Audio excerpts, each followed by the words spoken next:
से नहीं है राम, अंदर से राम के हैं। बस इसीलिए योगी, बस इसीलिए योगी बंदे कमाल के हैं। इसीलिए योगी बंदे कमाल के हैं। यूपी में फिर से हम भगवान लहराएंगे।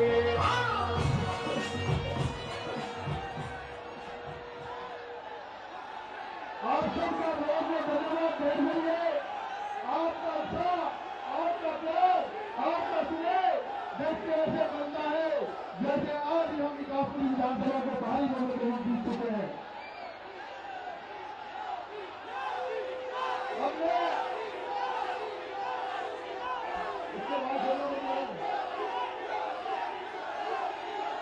अब मैं निवेदन करना चाहूंगा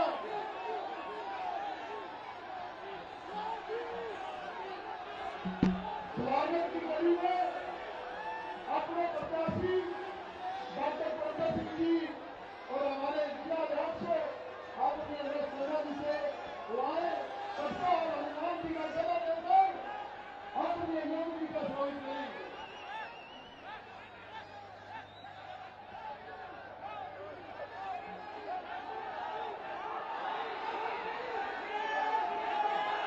हनुमान जी का गदा भी देंगे, हनुमान जी का गदा।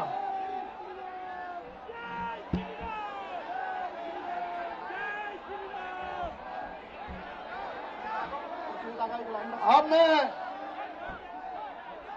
निवेदन करना चाहता हूं हमारी तिलनगर से बहन जो प्रत्याशी हैं श्वेता सैनी जी, हाँ श्वेता सैनी जी जो पड़ोस के ही विधानसभा में हमारी प्रत्याशी है, उनसे निवेदन करूंगा वो आए 2 मिनट के लिए अपना संबोधन करें।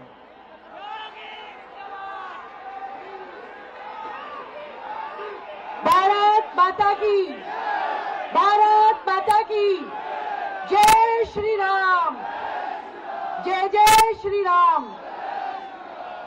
आज की इस विशाल जनसभा में हमारे मुख्य वक्ता के और मुख्य अतिथि के रूप में जिनका मार्गदर्शन हमें मिलेगा, ऐसे हमारे उत्तर प्रदेश के मुख्यमंत्री माननीय योगी आदित्यनाथ जी को मैं हृदय की गहराइयों से नमस्कार करती हूं और आभार व्यक्त करती हूं।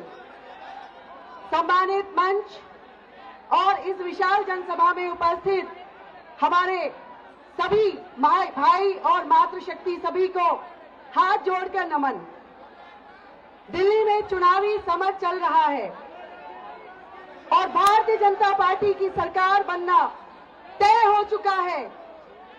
हमारे देश के प्रधानमंत्री श्री नरेंद्र मोदी जी ने विकसित भारत संकल्प यात्रा आरंभ कर दी है और दिल्ली ने तय कर दिया है कि हम भी इस विकसित भारत संकल्प यात्रा में कदम से कदम मिलाकर चलेंगे और दिल्ली को जिस प्रकार एक विकसित भारत राष्ट्र की राजधानी होना चाहिए, भारतीय जनता पार्टी की सरकार के मुख्यमंत्री और हम सब भाई बहन मिलकर विकसित भारत देश की राजधानी को उस प्रकार बनाएंगे। आप इतनी भारी संख्या में यहाँ पर आए, आपका भी मैं धन्यवाद करती हूँ और ये हमारा सौभाग्य है मेरे भाई डॉक्टर पंकज सिंह का और मेरा कि हमें आशीर्वाद देने स्वयं बाबा जी यहाँ चलकर आए हैं। जिस प्रकार उत्तर प्रदेश में राम राज्य चल रहा है, उसी प्रकार दिल्ली में भी राम राज्य की संकल्पना हो, इसी के लिए आज वो यहाँ पर आए हैं। बहुत बहुत धन्यवाद, आभार। बहुत बहुत धन्यवाद बहन जी। अब मैं निवेदन करना चाहता हूं आप सबके चहेते विकासपुरी विधानसभा से प्रत्याशी डॉक्टर पंकज सिंह जी से वो आए और अपनी बात रखें। Doctor Pankaj Singh ji. Bharatiya Janata Party, Bharatiya Janata Party, doctor Pankaj Singh, doctor Pankaj Singh, Adityanath Yogi ji, Adityanath Yogi जी।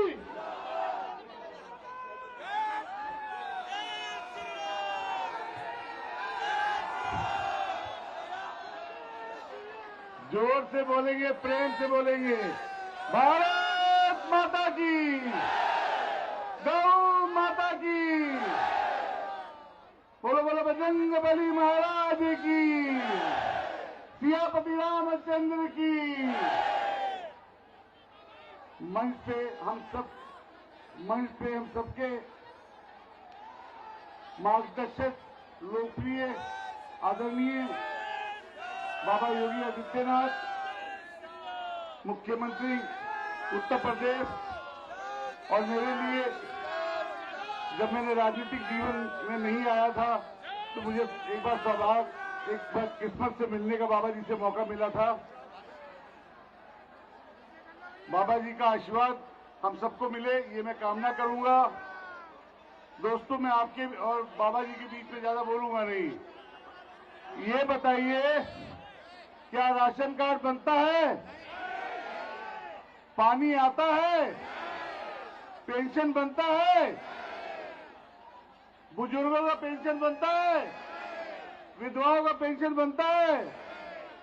तो मुझे ये बताइए, ये पानी नहीं दे सकता, गंदा पानी नहीं निकाल सकता, पेंशन नहीं दे सकता, तो इसको विधायक रहना चाहिए। अब ये कहता है कि मुझे आखिरी मौका दे दो, मैं इस 5 साल के लिए ये बनना चाहता हूं। क्या इस 5 साल में वो काम कर पाएगा जिसे 5 साल के लिए बनना चाहता है? दोस्तों, यहां समस्या पानी की नहीं है, उस भूमाफिया की है, जो भूमाफिया सिर्फ जमीन कब्जा करना जानता है।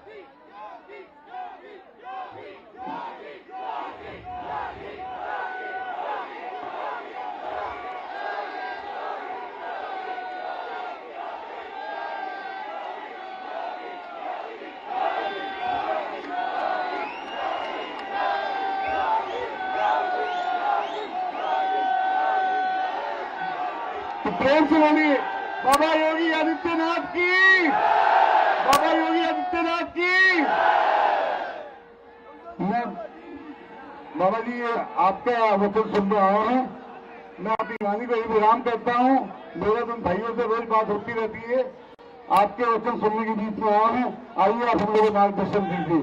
जोरदार तालियों से बाबा जी का स्वागत कीजिए, जोरदार तालियों से। ये विकासपुरी के लिए सौभाग्य की बात है। बाबा आदित्यनाथ।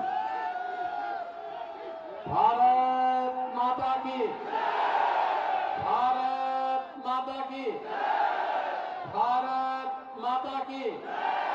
वंदे वंदे वंदे। नमः पार्वती पतिये हर हर।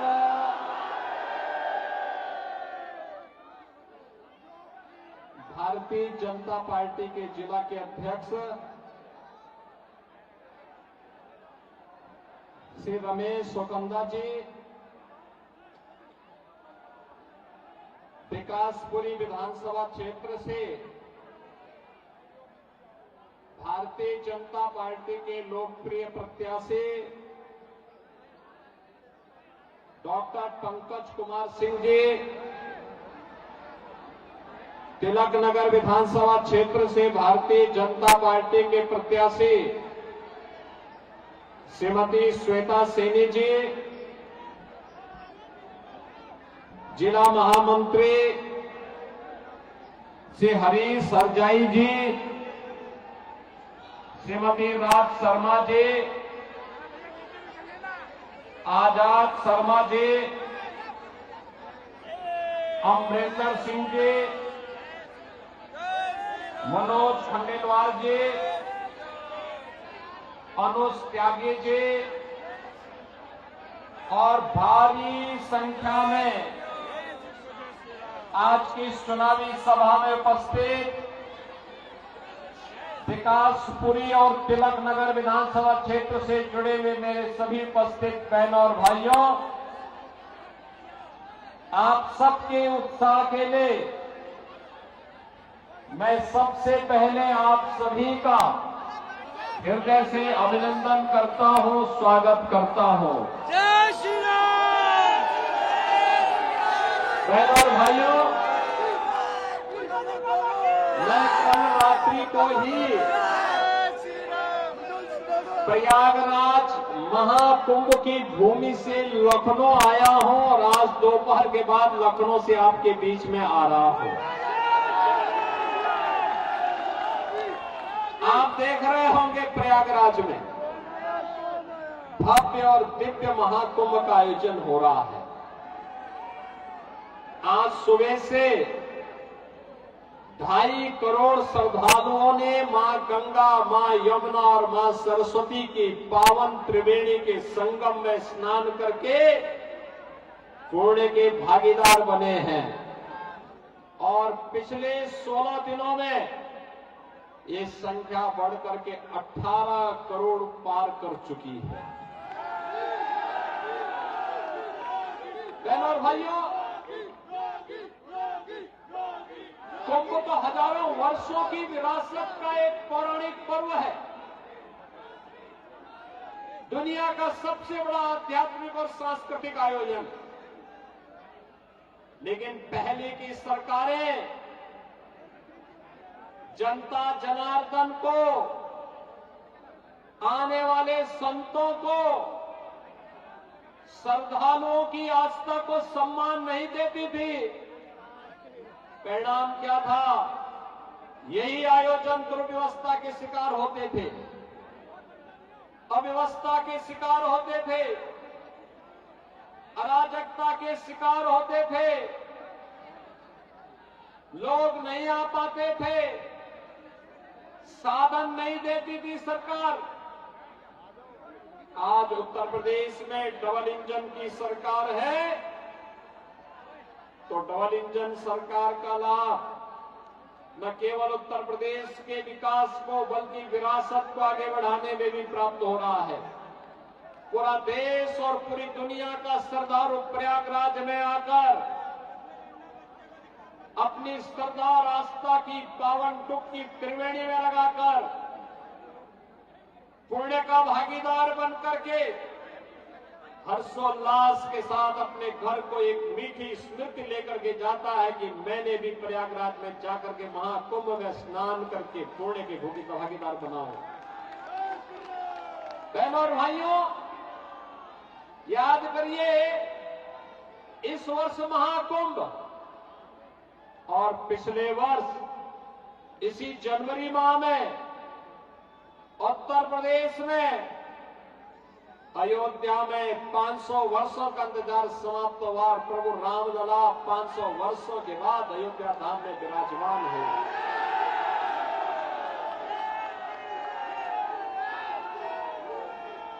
चाहे वो अयोध्या में रामलला का विराजमान होने का हो, काशी में काशी विश्वनाथ धाम का मामला हो, प्रयागराज में महाकुंभ का आयोजन हो, उत्तराखंड के केदारनाथ में केदारपुरी का निर्माण हो या मध्य प्रदेश में महाकाल का, ये नए भारत का दर्शन करा रहा है। जहां जहां पे भाजपा की राज्य सरकारें हैं, प्रधानमंत्री मोदी जी के विजन को जिसने भी जमीनी धरातल पर उतारा है, वह यश का भागीदार भी बना है और अपार श्रद्धा को सम्मान देने के कारण पुण्य का भागीदार भी बना है और उसका लाभ जनता जनार्दन को भी प्राप्त हुआ है। यही तो उत्तर प्रदेश में हो रहा है, यही मध्य प्रदेश में देखने को मिल रहा है, यही हमें उत्तराखंड में देखने को मिल रहा है और यही भारतीय जनता पार्टी की राज्य सरकारें जहां जहां पर हैं, वहां वहां पर इस प्रकार की सुविधा का लाभ प्राप्त हो रहा है। बहनों और भाइयों, भारतीय जनता पार्टी का मतलब डबल इंजन की एक ऐसी सरकार जो विरासत को भी सम्मान देती है, साथ साथ विकास के बड़े बड़े कार्यों को लेकर के भी आती है। आज मैं आपसे कहने के लिए आया हूं बहनों और भाइयों, मैं जब यहां विकासपुरी के इस सभा में आने के लिए आया हूं, मैं भौचक था दिल्ली की सड़कों को देख करके। सड़क में गड्ढा है या गड्ढे में सड़क है, हमें नहीं पता लग रहा था, इसीलिए मुझे आने में लेट हुआ। याद करिए, आप सभी लोग हजारों की संख्या में यहां पर आए हैं, लेकिन थोड़ा भी आत्ममंथन करिए, जो व्यक्ति पिछले 10-11 वर्षों से बेवकूफ बना रहा है दिल्ली की जनता को झाड़ू लेकर के, कम से कम दिल्ली की सड़कें साफ ही होती, लेकिन सफाई नहीं है, बल्कि झाड़ू गंदगी फैलाने का एक माध्यम बन गया है दिल्ली के अंदर। जिस भी सड़क पे जाओ कूड़े का ढेर पड़ा हुआ है, जिस भी सड़क पे जाओ कूड़े का ढेर है, बदबू है, सीवर सड़कों पे बह रहा है, सड़कें बेतरतीब हैं, बिजली नहीं मिलती है, पेयजल की सुविधा से जनता को वंचित रखा जाता है। और मैं तो आपसे यही कहने के लिए आया हूं, जिस पार्टी ने और जिस व्यक्ति ने पिछले 10 वर्षों से दिल्ली की जनता को प्यासी तड़पने के लिए छोड़ा है, उस पार्टी को आज अपने वोट से तरसा दीजिए उसको, ये सबसे अच्छा अवसर है। बहनों और भाइयों, दुनिया का पहला राजनीतिक दल है आम आदमी पार्टी, जिसकी सरकार के लगभग दर्जन भर मंत्री और जनप्रतिनिधि जेल की सिकोचों के अंदर बंद हैं बेईमानी और भ्रष्टाचार के कारण। एकमात्र पार्टी है जिस पार्टी के ऊपर भ्रष्टाचार का आरोप लगा है, एकमात्र पार्टी है जिस पार्टी ने जो कहा वह करके नहीं दिखाया। याद करिए 2013-14 में 13 में इस पार्टी ने कहा था जन लोकपाल का आश्वासन दिल्ली वासियों को दिया था। क्या जन लोकपाल का विधेयक पारित करके इन्होंने जन लोकपाल बिठाया? इन्होंने सिटीजन चार्टर की बात कही थी, जनता के प्रति जवाबदेह सरकार की बात कही थी। ये जनता के प्रति क्या जवाबदेह हो पाएंगे? ये तो जनता के हकों पे डकैती डालने वाले लोग हो गए। इन लोगों ने डकैती डाली है, सरेआम डकैती डाली है। बहनों और भाइयों, मैं पिछली बार जब आया था दिल्ली में तब मैंने कहा था, बार बार कहा था, तब मैंने कहा था कि केजरीवाल जी मैं तो अपनी पूरी मंत्री परिषद के साथ जाकर के मैंने प्रयागराज में मां गंगा, मां यमुना और मां सरस्वती की त्रिवेणी के संगम में जाकर के डुबकी लगा करके हमारा पूरा मंत्रिमंडल तो पुणे का भागीदार बना है। हमने उत्तर प्रदेश के विकास की एक नई कार्य योजना भी वहां स्वीकृत की। लेकिन मैं पूछना चाहता हूं, आम आदमी पार्टी की सरकार दिल्ली के अंदर इसी तर्ज पर यमुना जी में जाकर के डुबकी लगा करके आचमन करके दिखाए।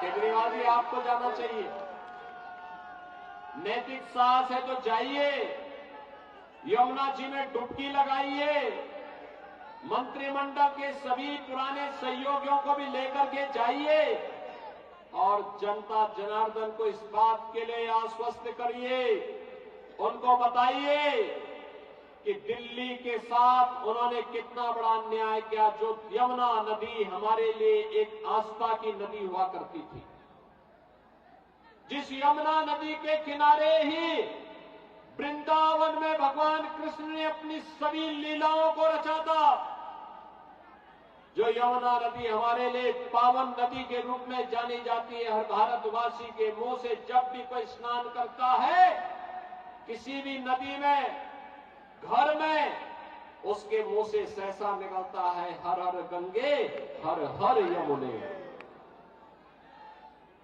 उस यमुना नदी को क्या दुर्गति की है इन लोगों ने? ऐसा नहीं कि यूपी के अंदर परिवर्तन हुआ हो। यूपी के अंदर नमामि गंगे परियोजना के माध्यम से मोदी जी ने जो कार्य योजना बनाई, जो पैसा दिया, उस पैसे को जमीनी धरातल पर उतार करके लगाया गया। परिणाम है प्रयागराज में अविरल गंगा, अविरल यमुना नदी मिलती है और पावन संगम में हर श्रद्धालु, देश का कोटि कोटि श्रद्धालु आकर के डुबकी लगा करके पुण्य का भागीदार बनकर अपना आशीर्वाद दे करके जा रहा है।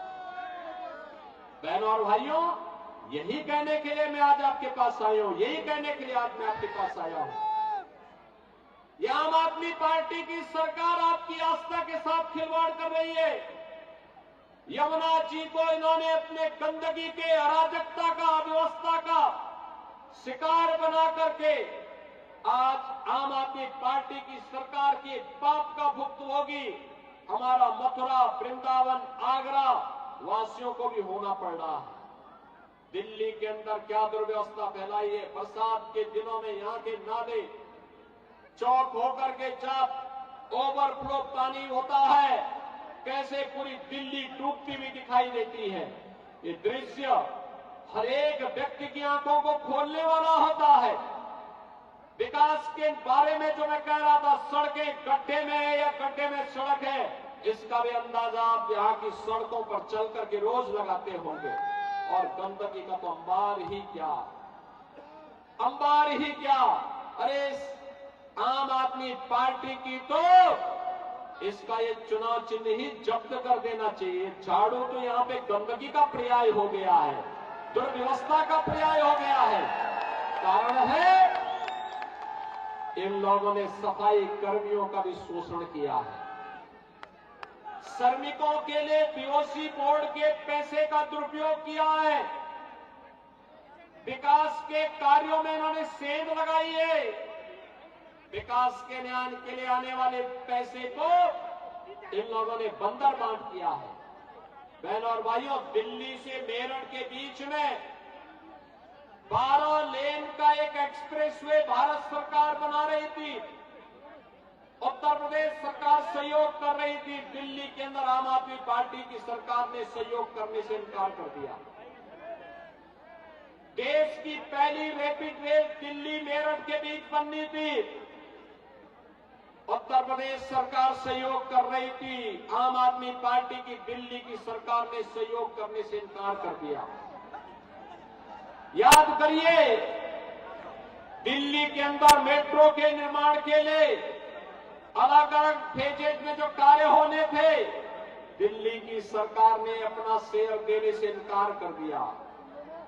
याद करिए, आज से 12 साल 15 साल पहले जिस दिल्ली को नेतृत्व कभी श्री मदन लाल खुराना जी ने दिया हो, श्री साहब सिंह वर्मा और श्रीमती सुषमा स्वराज जी जैसे यशस्वी नेताओं का मार्गदर्शन और नेतृत्व जिस दिल्ली को प्राप्त हुआ हो, आज उस दिल्ली की दुर्गति क्या है यह किसी से छुपा हुआ नहीं है।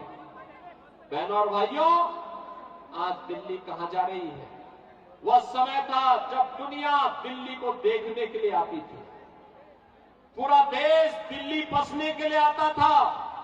और आज है जो दिल्ली वासी हैं, वे उत्तर प्रदेश के अंदर नोएडा में, ग्रेटर नोएडा में, गाजियाबाद में बसने के लिए जाते हैं। कहते हैं कि यहाँ का उत्तर प्रदेश का इंफ्रास्ट्रक्चर, वहां की सुविधाएं अच्छी हैं, दिल्ली के अंदर सुविधा अच्छी नहीं है।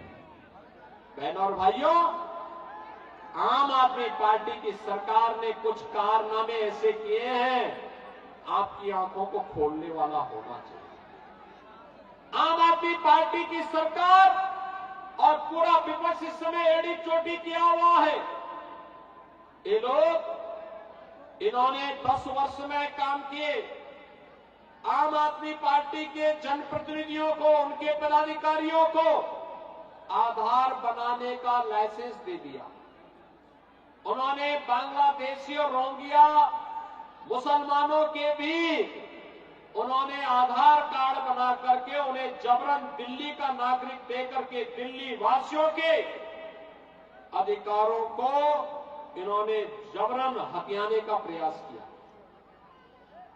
बहनों और भाइयों, जब सख्ती हुई, मशीनें रखवाई गई, तब पता लग रहा है कि इन्होंने कितना बड़ा षड्यंत्र कर दिया। 10 वर्ष में एक भी बार श्री अरविंद केजरीवाल जी ने कभी भी दिल्ली के औद्योगिक विकास के बारे में कोई चर्चा नहीं की, कोई बैठक नहीं ली।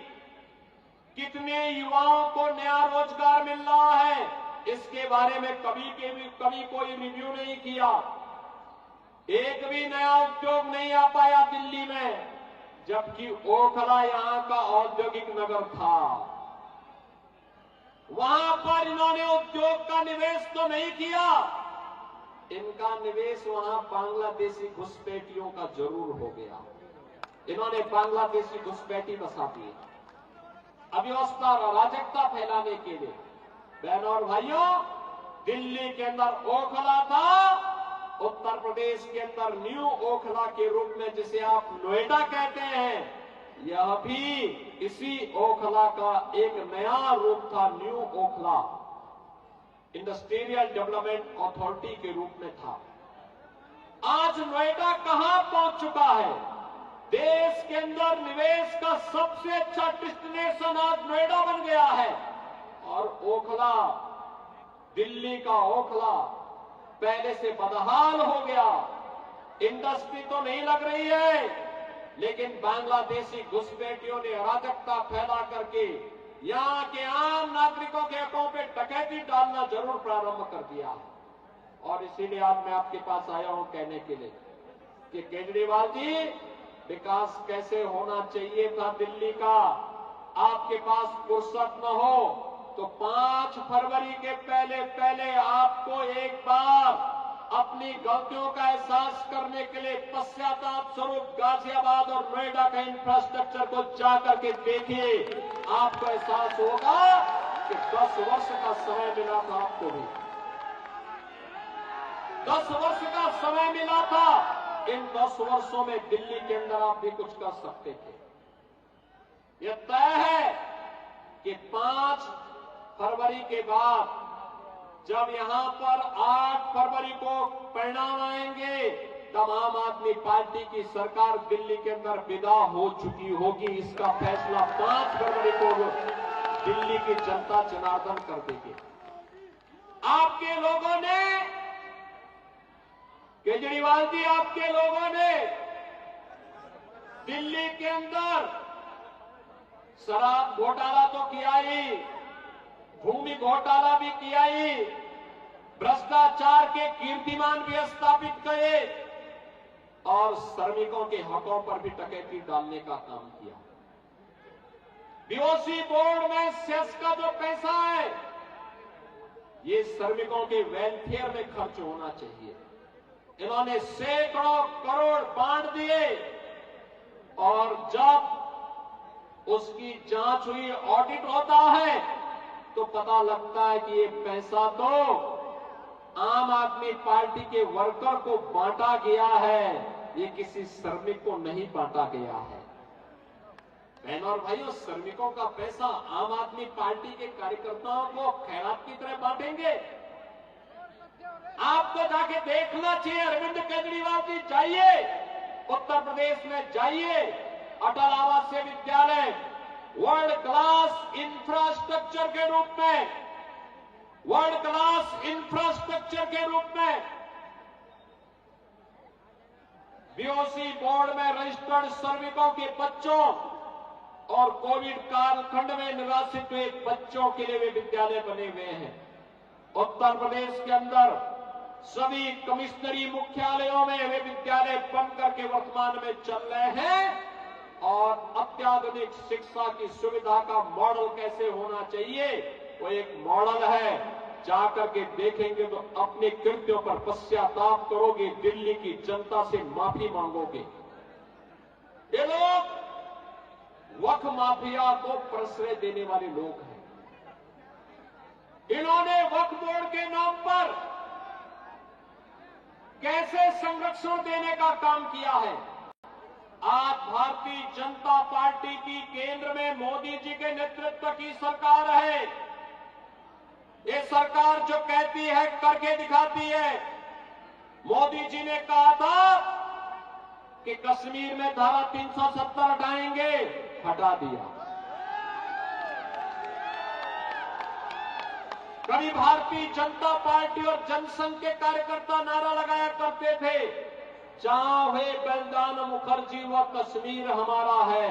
और उसको हकीकत में बदलने का काम किया है मोदी जी के नेतृत्व की भारतीय जनता पार्टी की केंद्र की सरकार ने। बहनों और भाइयों, हमने कहा था संवैधानिक दायरे में रहकर के अयोध्या में राम मंदिर के विवाद का समाधान करेंगे। आज अयोध्या में भव्य और दिव्य राम मंदिर का निर्माण का कार्य पूरा हो गया, रामलला विराजमान हो गए हैं। हमने कहा था विरासत और विकास का अद्भुत संगम भारतीय जनता पार्टी की सरकारें देंगी, उसको मोदी जी के नेतृत्व में दिया। भारतीय जनता पार्टी ने कहा कि हम बाबा साहब भीमराव अंबेडकर के सपनों का भारत बनाएंगे, बिना भेदभाव के हर गरीब को, हर वंचित को, हर दलित को, हर महिला को, हर नौजवान को उसका हक दिलाने का काम करेंगे। और मोदी जी के नेतृत्व में 4 करोड़ गरीबों के लिए आवास बने, 10 करोड़ गरीबों के घर में एलपीजी का फ्री का सिलेंडर पहुंचा। बहनों और भाइयों, 12 करोड़ किसानों को किसान सम्मान निधि का लाभ मिला, 12 करोड़ गरीबों के घर में शौचालय बने, 50 करोड़ गरीबों को आयुष्मान भारत की सुविधा का लाभ मुफ्त में उपचार के लिए मिल रहा है। और अब तो मोदी जी ने यह भी घोषणा कर दी है और उसको लागू भी कर दिया है कि 70 वर्ष से ऊपर के प्रत्येक बुजुर्ग को, प्रत्येक वृद्धजन को मुफ्त में प्रतिवर्ष 5 लाख के उपचार की सुविधा उपलब्ध करवाएंगे, बिना भेदभाव के उपलब्ध करवाएंगे। मोदी जी के नेतृत्व में भारतीय जनता पार्टी की सरकार देश के अंदर 80 करोड़ लोगों को फ्री में राशन की सुविधा का लाभ दे रही है। ये सबका साथ और सबके विकास के भाव के साथ है। भारतीय जनता पार्टी जो कहती है वो करके दिखाती है। भारतीय जनता पार्टी ने जो कहा है कि वक्त के माफिया को भी शिकंजा कसेंगे, वह शिकंजा कसने की बात सामने आ गई है। सरकारी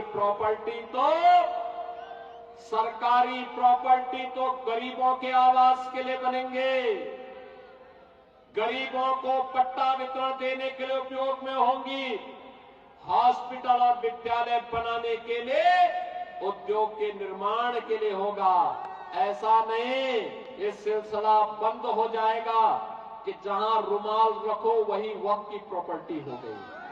अरे सिलसिला बंद हो गया, इसमें लगाम लगने वाला है। और इसीलिए तो बौखलाहट है आम आदमी पार्टी और कांग्रेस में। दोनों को चिंता दिल्ली की नहीं है, दोनों को चिंता तो भाईजान को अवैध जमीन माफिया के रूप में कब्जा कराने की जो प्रवृत्ति थी उस पर लगने वाले अंकुश से है। इनकी परेशानी भाईजान के सामने आने वाला संकट है। इन्होंने माफिया को पनपाया है।